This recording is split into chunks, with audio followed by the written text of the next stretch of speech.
bakit ka naman hahatol sa mga anghel kung maliligtas ka? Kasi sila, mga lingkod ng Diyos na naglilingkod sa kapakinabangan ng magmamana ng kaligtasan.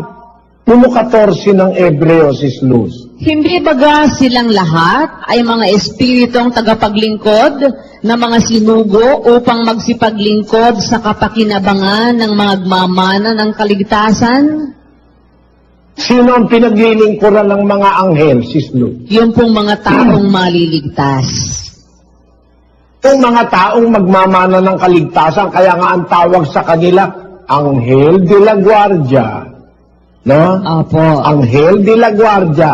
Ginugwardyahan nila yung maliligtas. Sila ang gwardya. Kaya Anghel de la Guardia, 37:4 ng awit, 34:7.